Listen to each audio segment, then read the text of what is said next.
In the military, they give medals to people who are willing to sacrifice themselves so that others may gain.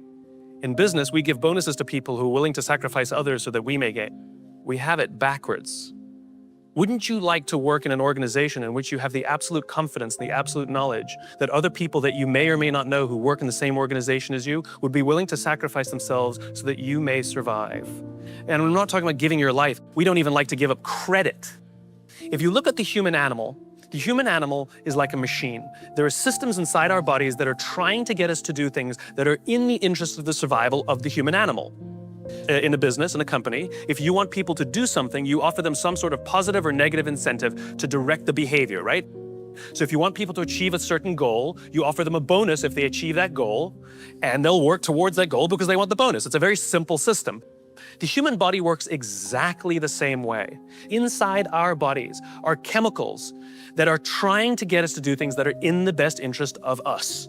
If you've ever had a feeling of happiness, pride, joy, love, fulfillment, all of these feelings that we have are chemically produced feelings. And they're produced by 4 chemicals predominantly. These are basically responsible for all of the feelings that I call happiness. They are endorphins, dopamine, serotonin, and oxytocin, EDSO. Endorphins and dopamine, I like to call these the selfish chemicals because you don't really need anybody's help to get them. Endorphins. Endorphins are designed to do one thing and one thing only: mask physical pain. That's it. That's what they do. If you're a runner, if you've ever gone and done a heavy exercise, you've heard of an endorphin rush or a runner's high. Basically what's happening is when that runner's out there pushing their bodies harder than they've ever pushed before, they feel good. And when they're done with their run, they feel fantastic. And then an hour later, they're in pain for damage they caused their muscles an hour before. This is what endorphins are designed to do. They're designed to mask physical pain. Homo sapien existed at the same time as other hominid species, and yet we survived and they didn't. What is it about this species that's so good at survival and thriving? Look at the world we've built. It's not just that we're smart. We're certainly not the strongest and we're certainly not the smartest. It's that we're social animals. We have to do things together. We have to look after each other, and we have to work together to ensure that we survive, that we do well. This is how we're designed. We had to eat. We're not the strongest, we're not the fastest. But there's one thing that the human animal is made for: endurance. The reason laughing feels good is because of endorphins. You're actually convulsing your internal organs, and endorphins are masking the physical pain. Dopamine. Dopamine is the feeling that you found something you're looking for, or that you accomplished something you set out to accomplish. So you know that feeling you get when you cross something off your to-do list?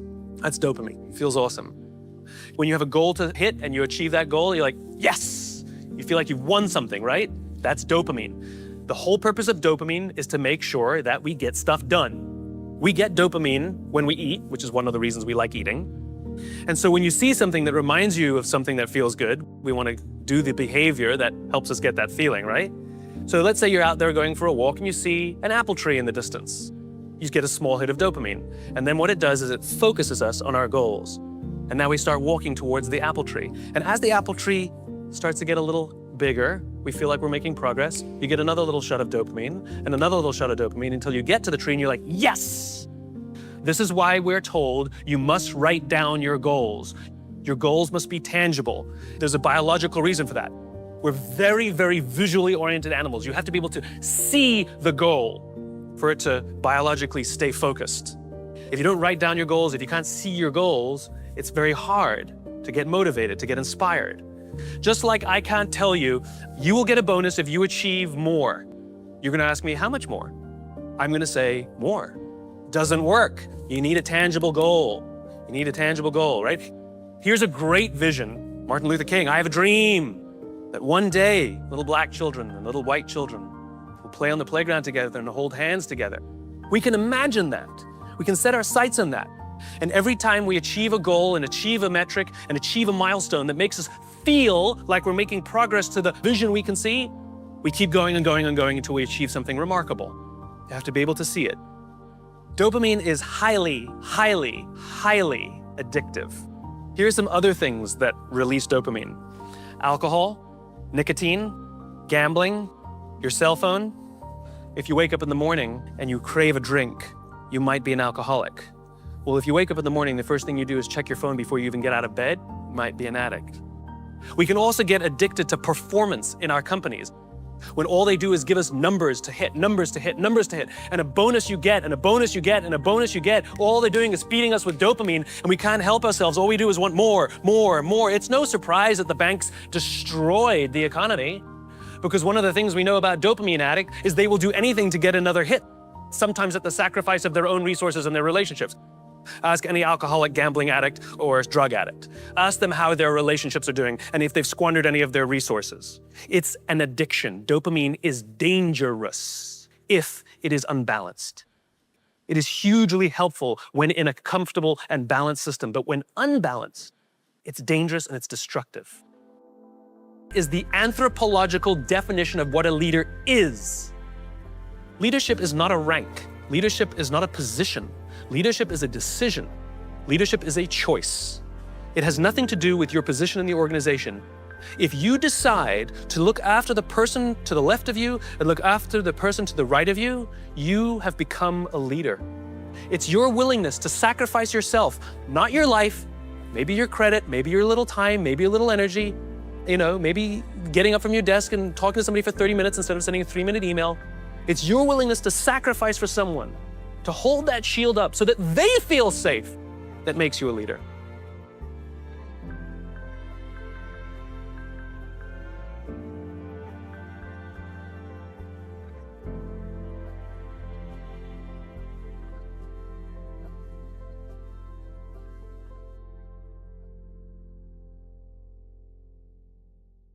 We've made it through. And then we show up on that day and we go up on that stage and we take our diploma. It feels great. We feel our status rise. We feel our pride go up. And by the way, when you have serotonin in your veins, your confidence goes up also. And here's the best part about serotonin. At the exact moment that you took your diploma and you felt that surge of serotonin go through your body, at the exact moment, your parents sitting in the audience also got a surge of serotonin and also felt an intense pride watching you graduate. And this is what serotonin is trying to do. It is trying to reinforce the relationship between parent and child, boss and employee, coach and player. And think about it. Think of the speeches that we give. If you give an award to somebody, what do they say? I couldn't have done it. I thank God, I thank my parents, I thank my coach. We thank the person who we believe was looking out for us. We could not have done this without them, we say. And they look at us and they say, so proud of you. And we work to make them proud.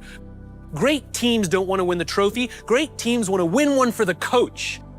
They want to make the coach proud. We want to make our parents proud. And it raises our status, and it raises our confidence, and it feels good, and we in turn will look after others so that they may accomplish the same. This is what serotonin is trying desperately to do. Oxytocin. This is the best chemical of all. Oxytocin is the feeling of love and trust and friendship. It's all the warm and fuzzies, it's all the unicorns and rainbows. It's the reason we like to spend time with our friends even if we don't do anything with them. We just sit and watch TV. We love their company. Oxytocin is that intense feeling of safety that someone's got your back. There are multiple ways you can get oxytocin. One way to get it is physical contact. Hugging feels wonderful. When women give birth to children, huge surge of oxytocin in their body. This is what's responsible for the mother-child bond. It's all that oxytocin in the system. This is why shaking hands matters. Business, relationships are not rational. They're about feeling safe. They're about feeling we belong. It's human. And one of the ways we want to know that that relationship is solidified is with physical touch. Their simple refusal to touch you, to exchange that oxytocin, means one of two things will happen. You will either completely scuttle the deal or you will go into it nervous. Human bonds matter. Another way you can get oxytocin is through acts of human generosity. An act of human generosity is defined as giving of your time and energy and expecting nothing in return. Money doesn't work, sorry. If I told you that this morning I gave $1,000 to charity, what would you think of me? You'd be like, good for you. But if I told you that last Saturday I gave up my day and I went and painted schools in the inner city, then what would you think? You'd be like, nice, cool. The value of my labor, much less than $1,000. Could have hired many more people for $1,000 to go paint schools in the inner city. But you see, as human beings, we put a premium on time because it is an equal commodity and it is a non-redeemable commodity. You spend money, you make money. You spend time, you'll never get it back. A leader who says to you, I'll pay for something for you, is not a leader. A leader who comes and sits down next to you and says, how can I help you, is a leader. Leaders are the ones who give us their time and give us their energy. Not the ones who give us their money. It doesn't count, doesn't work, just biologically doesn't work.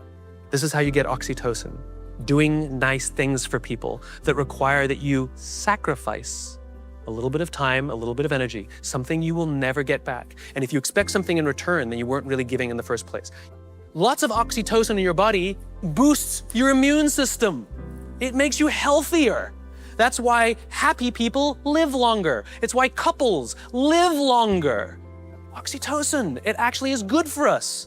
It increases our ability to solve problems. It increases our creativity. It's really good for us. And it's not addictive, it just feels great. Leadership, alpha, comes at a cost. You see, we expect that when danger threatens us from the outside, that the person who's actually stronger, the person who's better fed, actually has higher confidence than the rest of us, we expect them to run towards the danger to protect us. This is what it means to be a leader. The cost of leadership is self-interest. If you're not willing to give up your perks when it matters, then you probably shouldn't get promoted. You might be an authority, but you will not be a leader. Leadership comes at a cost. You don't get to do less work when you get more senior, you have to do more work. And the more work you have to do is put yourself at risk to look after others. That serotonin is the leadership chemical, responsible for feelings of pride and status. This is why public recognition is very important. We are social animals and we need the recognition of others. This is why we have the Oscars and this is why we have public awards events. This is why we have commencement for graduation. Think about it. What does it really take to get to graduate college? You need to pay your bills, fulfill the minimum requirements, and collect enough credits. That's it. You could get an email that says, congratulations, you fulfilled all the requirements for graduation. Enclosed, please print out the PDF of your diploma. Wouldn't feel so good, right? So instead, we have a big ceremony to recognize the accomplishment. And in the audience, we put our family and our friends and our teachers, all of those in our tribe who've supported us and watched our backs as we